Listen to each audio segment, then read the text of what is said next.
For cheap PoE currencies, visit aoeah.com. Check the link in the description, you get 3% off with the code ARIAD. Hello and welcome everybody. It took me a while to get warm with the Ranger in PoE 2, but now I can share a very strong and simple build for fast and easy progress in the early game, but which also has some endgame potential.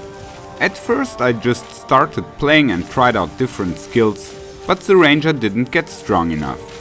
Then I tried various builds from other creators, some of which were really powerful, but they just didn't fit my playstyle.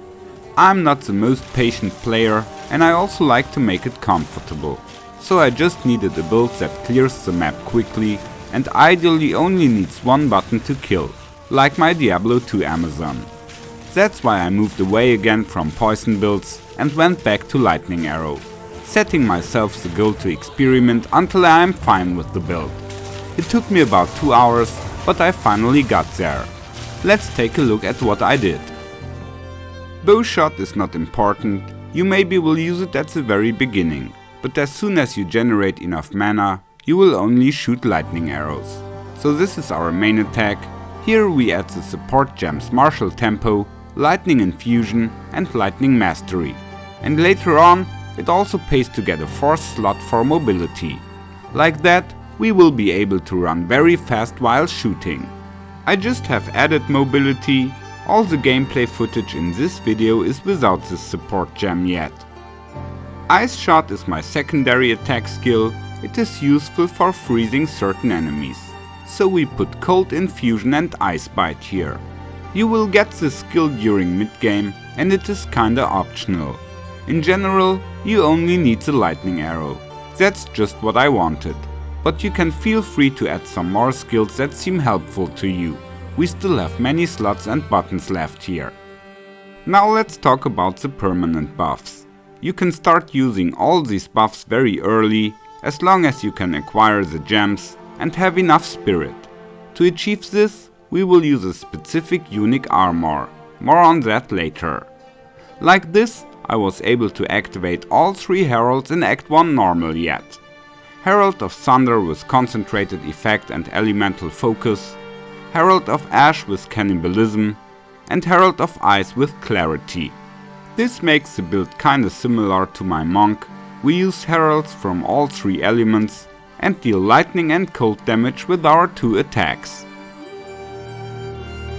Now about the passive skills. I chose the Pathfinder Ascendancy, though that I also offer strong options for this build. Ultimately, my decision was based on 2 nodes, Running Assault and Relentless Pursuit, which provide significant mobility advantages. Additionally, you can gain 6 extra skill points for the regular tree. In the main tree, I first went for Harness the Elements, then continued to Electrotherapy and further to Coming Calamity. Most attribute points I have put into Dexterity of course, but I also set a few Strength and Intelligence nodes to activate the heralds. Jewelry with plus to all attributes helps here too.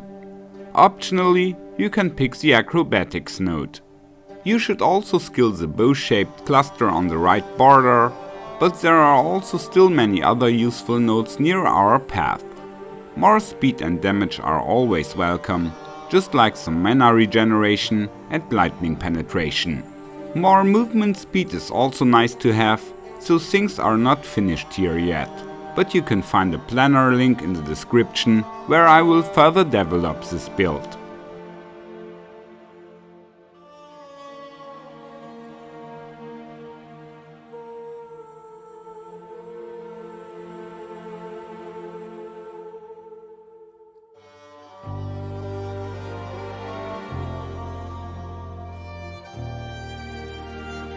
Finally, the equipment. You'll need a bow with as much lightning damage as possible. Some additional cold or fire damage is also great for the elemental effects. Physical damage becomes more important later on, as the lightning damage affixes are limited and at least 40% of your physical damage will get converted to lightning damage. So ideally, you want to have a bow with high DPS in the end, focusing on lightning and physical.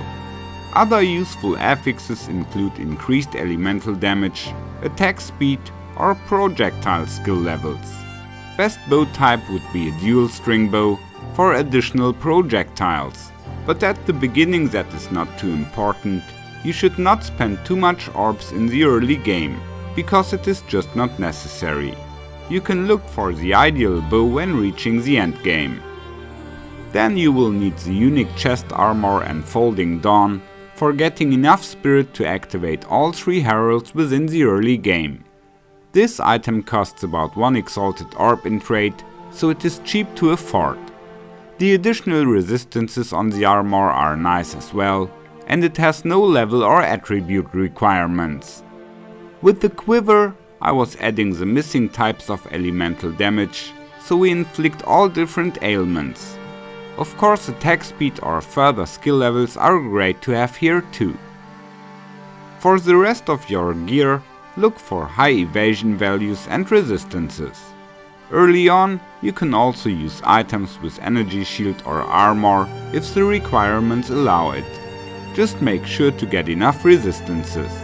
Some energy shield is not too bad at the start, but when updating your equipment, just look for evasion rating. As you can see, my gear was not really good, but I rushed through the game very fast anyway.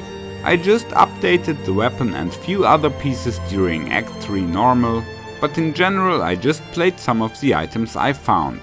So when starting, most important items are an acceptable bow, a quiver to add missing elemental damage, and the unique chest armor. If you can acquire these, you will already be very powerful. The playstyle is pretty simple, just move and shoot. At first, I just played like in Diablo, moving the character by mouse clicks. However, it's much better to separate movement from aiming, so you can shoot in all directions just while moving.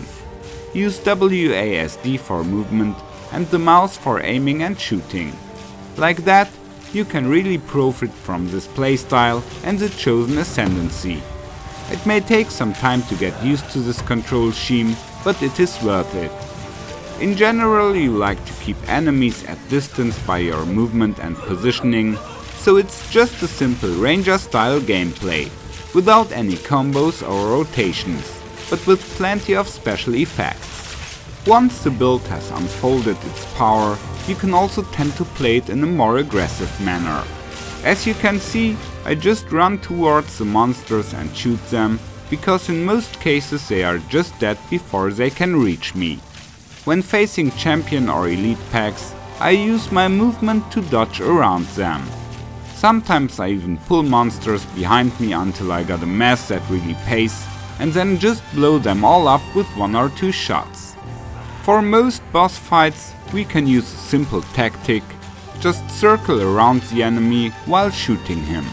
Like that you can control the distance to be safe. When facing bosses with nasty ranged attacks, better choose a close distance, so you have much more angle to evade. You can apply these tactics to all different boss mechanics. Of course, pay attention and react to what is happening, then you should be fine. On the second difficulty I kinda speedrunned the game. Just for fun I have stopped the time from Act 2 beginning to Act 2 end. It only took me about 90 minutes. Maybe this could become an excellent speed clearing build for maps later on. I guess I can make that work. It just might be a question of costs. Strong weapons are always very expensive. But for the first you don't have to worry about that. You can play this build very cheap and you will easily get through the campaign without any items that cost more than 1 exalted orb. I wish you a lot of fun, take care and may the loot be with you.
Follow me. Come on. Thank you. Bye.